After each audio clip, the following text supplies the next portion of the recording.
Fala, meu povo, tudo bom com vocês? Estamos aqui para mais uma aula de Química, onde vamos falar hoje, tá ali, ó, falando então sobre tipos de entalpia. Vamos falar hoje sobre entalpia de formação e entalpia de combustão. Então, os nossos objetivos: conhecer dois tipos de entalpia, formação e combustão. O que é entalpia mesmo, galera? Veja só. A entalpia é a energia térmica envolvida em uma reação ou processo químico. Então, entalpia é a quantidade de calor, é o calor que é envolvido em uma reação química ou um processo químico, né? A energia interna, a energia térmica, né? Há 5 tipos de entalpia que podem ser calculadas, que é o que nós vamos ver, formação e combustão hoje. Na próxima aula vamos ver ligação, neutralização e dissolução. Beleza? Esse cálculo do valor da variação de entalpia é importante para determinar se o processo é endotérmico ou exotérmico, né? Então, a partir do cálculo da entalpia, da variação de entalpia, são aquelas que você consegue calcular, você consegue ver se a reação química que você está lidando é uma reação endotérmica, que atrai, que conserva, que absorve calor, ou se é uma reação exotérmica, aquela que libera calor, libera energia. Passando, nós temos então entalpia de formação. A entalpia de formação, também denominada entalpia padrão de formação ou calor padrão de formação, é o cálculo do calor liberado ou absorvido na formação de um mol de uma substância a partir de substâncias simples no estado padrão. Então, já diz, a entalpia de formação, ela é a entalpia padrão. Ou seja, ela lida com substâncias simples no estado padrão. Ou seja, substâncias com pressão de 1 atm e a 25 graus Celsius. Esse é o padrão. Substâncias simples. E não pode se esquecer, eu acho que está até ali, ó. Daqui a pouco eu vou ler para vocês mais um pouco. Vamos continuar lendo.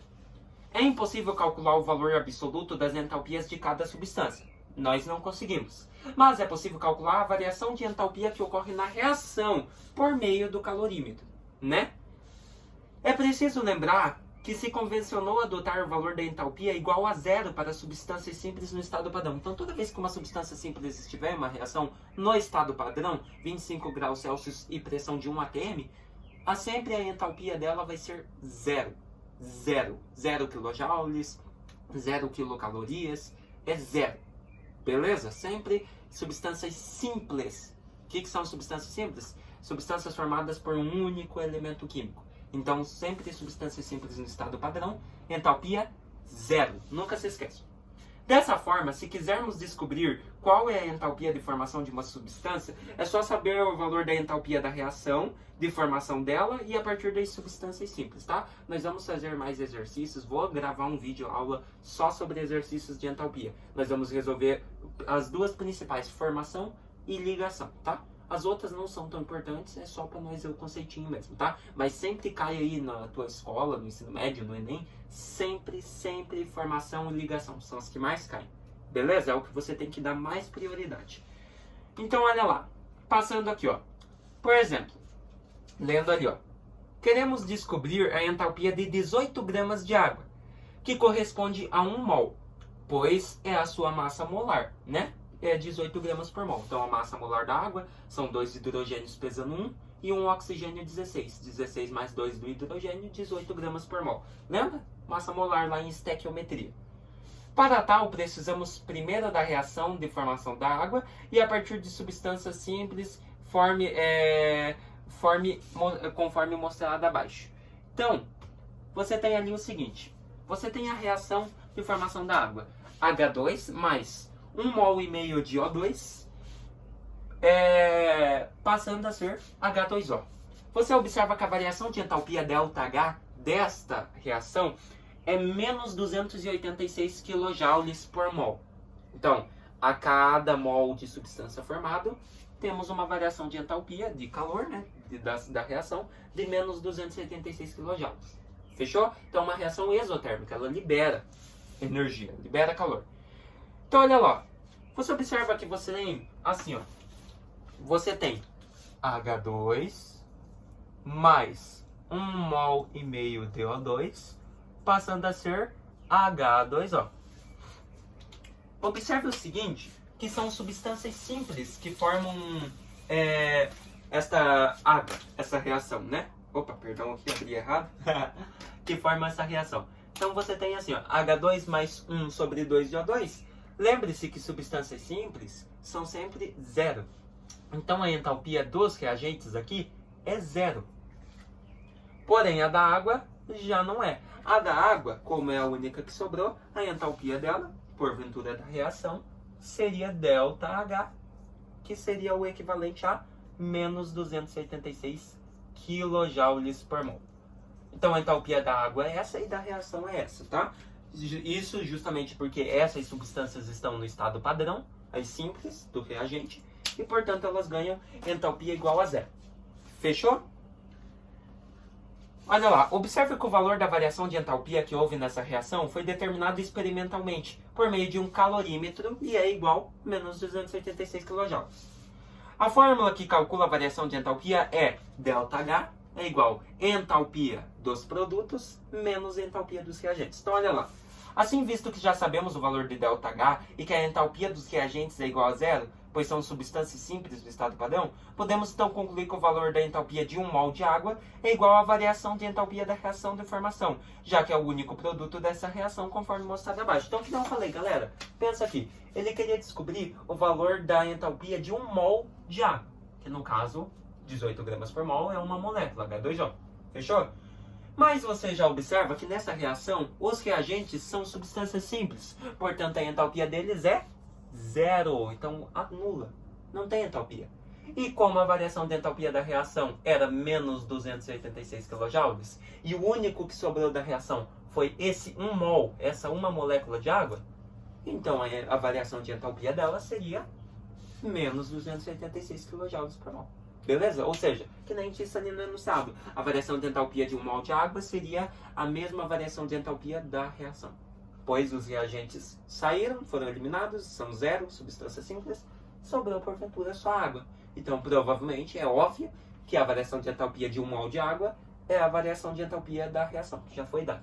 Então, tá ali, ó, resolvendo, fazendo os cálculos lá, você tinha a entalpia dos produtos menos reagente, né? Sobrou só a água, que é o produto, porventura, menos 286 kJ por mol.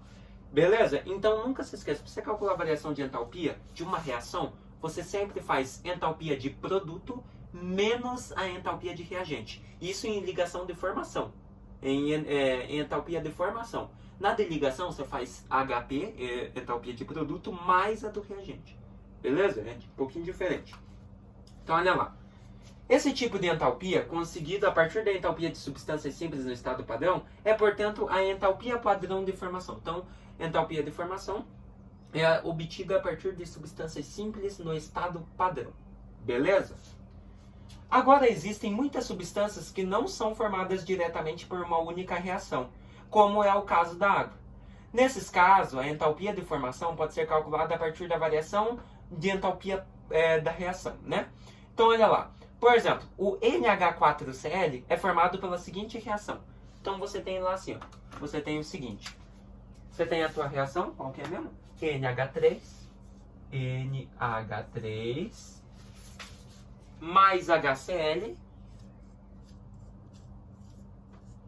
passando a ser NH4Cl.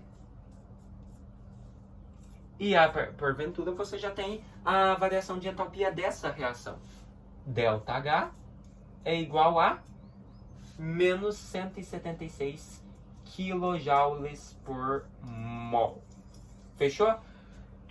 Então observem o seguinte. Observe que nenhum dos reagentes é uma substância simples. Agora você observa que já mudou. Ó. Os reagentes aqui, ó, não são substâncias simples. Nem o NH3, nem o HCl.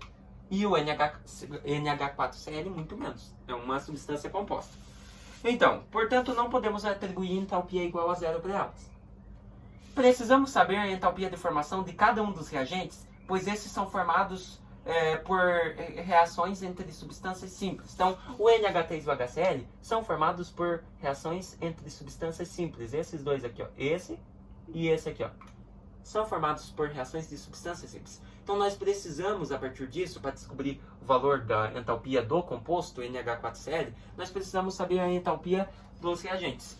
E ele já deu para nós lá, ó. Se você ver na reação do NH3, a entalpia dele é menos 46 kJ por mol. E porventura a do HCl, do ácido clorídrico, é de menos 92,4 kJ por mol. Ambas são exotérmicas. Partindo disso, o que você pode fazer?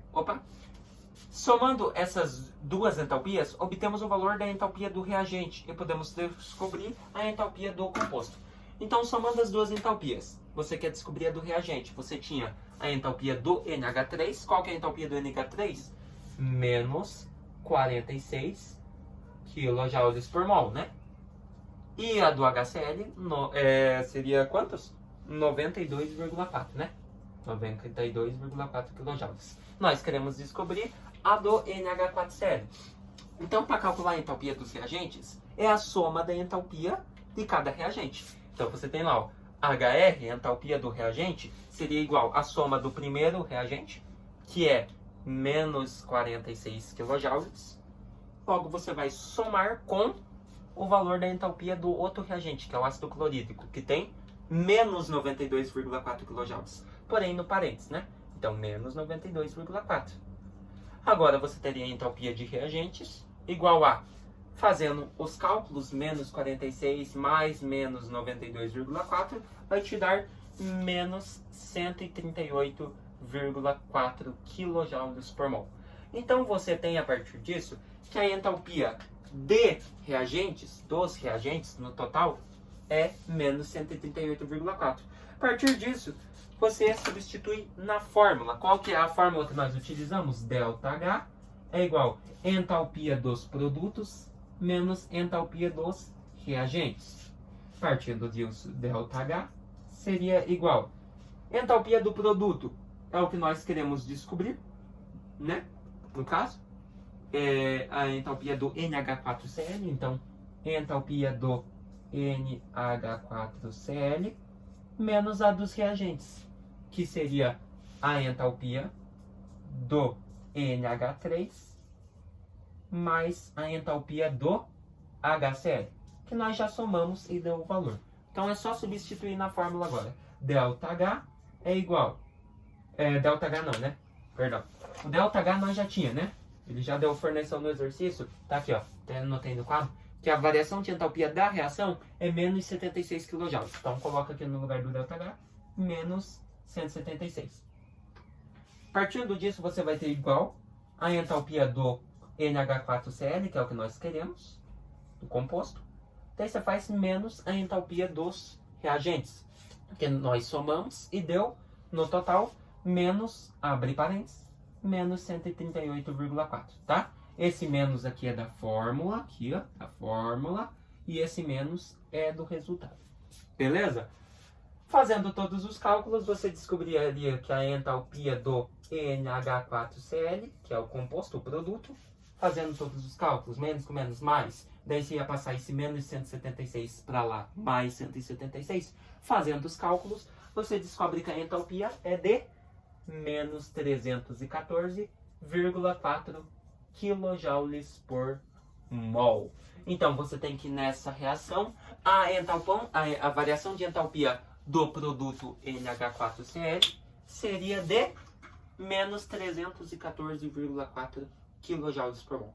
Então, sempre que para você tentar descobrir a variação de entalpia de algum composto, ou do reagente ou do produto, sempre saiba a entalpia dos outros componentes, dos outros compostos da reação. Beleza? Que a partir delas, você consegue utilizar a fórmula, variação de entalpia, produto menos reagente, e também descobrir a entalpia de cada um deles. Beleza? Partindo disso, vamos para a entalpia de combustão. Já vimos então a entalpia padrão de formação. Vamos fazer mais exercícios sobre ela. Vamos fazer um bem de boinha, tá? Vocês vão ver que é muito fácil. E vamos lá para a de combustão agora. Quando a entalpia é medida para 1 mol de substância em condições padrão, 1 atm 25 graus Celsius, dizemos que temos uma entalpia padrão, simbolizada por ΔH0, né? ΔHO no caso. Assim temos a entalpia padrão de combustão, é a variação de entalpia envolvida na combustão completa de 1 mol de uma substância feita em condições padrão. Então tá ali, ó. Entalpia de combustão é a variação de entalpia envolvida na combustão, na queima de um mol de uma substância em propriedades padrões. 25 graus Celsius, 1 atm. Fechou? Então, se tem tudo isso, se a substância está no padrão e ela sofre uma combustão, uma queima, temos uma entalpia de combustão. Temos uma liberação ou uma absorção de energia por parte de uma queima, de uma combustão. Tá? As reações de combustão sempre envolvem um combustível, que são substâncias inflamáveis, que podem estar em qualquer um dos 3 estados físicos, envolvendo também um comburente, que é o gás oxigênio, né? Então, olha lá. A combustão pode ocorrer de forma completa ou incompleta. A variação da entalpia de padrão é determinada apenas para combustões completas. Quando o combustível é uma substância formada somente por carbono, hidrogênio e ou oxigênio, a combustão completa irá produzir somente gás carbônico e água, como mostram os exemplos abaixo. Então, a combustão completa do metano, CH4, você observa que ele reage lá com oxigênio e ele forma somente CO2 e H2O, gás carbônico e água. A combustão completa do etanol, C2H6O, você observa que ele reage com o gás oxigênio, que é o comburente, reagindo, ele vai dar origem também ao CO2 e o H2O. Então, temos ali uma combustão completa. E a combustão completa do butano, C4H10, também reage com o oxigênio e forma gás carbônico e H2O, tá? Que é água. Então, sempre quando o combustível é uma substância formada por carbono, hidrogênio e ou oxigênio, a combustão sempre irá produzir gás carbônico e água, tá? E nunca se esqueça que uma reação de combustão, nos reagentes, sempre tem o gás comburente, que é, porventura, o gás oxigênio. Beleza? Daí temos lá também, qual outra que nós tínhamos ali? Não deram o nome, né? Mas também tínhamos lá, são 2 do butano, né? Então você tem 2 CH4H10, agora você tem 2 mols de butano reagindo com 13 mols de oxigênio, formando 8 mols de gás carbônico, CO2, e 10 mols de água, né? Então, também temos ali do lado daí a variação de entalpia da reação, né? Menos 2.878,6 kJ por mol. Então, sempre a variação de entalpia ela é calculada em kJ por mol ou quilocalorias por mol, tá? Sempre assim. O que quer dizer quilojoules por mol? Cada mol, no caso de entalpia de combustão, a cada mol de uma substância que é queimada, é liberada ou absorvida aquela quantidade de quilojoules. Beleza? Quilojoules, unidade da energia, né? Energia, no caso ali, térmica. Né? Quilojoules ou quilocalorias. Joules ou calorias, entendeu? E acrescentou K na frente para ficar quilocaloria ou quilojoules, né? E ali apareceu aquela foto do gás, ali ó, como vocês podem ver, aquela foto do gás que representa o gás de cozinha, que é o butano, né? Formado pelo gás butano. Beleza? Então observe que em todos os casos, os valores de ΔH, no caso da entalpia, são negativos. Isso ocorre porque as reações de combustão liberam energia, são exotérmicas. Assim, o valor da entalpia final será menor que a inicial. Então você tinha a entalpia inicial, como na combustão é queimado substâncias, liberação de energia, portanto, todos têm reação exotérmica. Portanto, o valor de ΔH, da variação de entalpia da reação, sempre será menor que zero. Negativo. Fechou? Então, galerinha, o que nós vimos hoje? Vimos entalpia de formação e de combustão. Então, de formação, quem não entendeu muito nessa aula, que a gente acabou de ver e tudo, eu vou fazer uma videoaula só sobre exercícios sobre ela, de formação e combustão. E de formação, combustão, ligação, vou ver qual que eu faço, mas eu tô querendo fazer só de formação e ligação, beleza? Que são as que mais caem. Combustão é mais estequiometria, tá? Mas tudo bem, vamos ver aí o que eu faço, mas quem não entendeu direito a de formação e de ligação, que eu vou explicar na próxima aula, eu vou fazer uma videoaula só resolvendo exercícios sobre elas, tá bom? Então eu espero realmente que vocês tenham gostado dessa aula, entendido pelo menos um pouquinho sobre a entalpia de formação e de combustão. Quem não entendeu já sabe. Acompanhe aí o canal, não perca nada, que logo logo eu libero os exercícios. Até mais!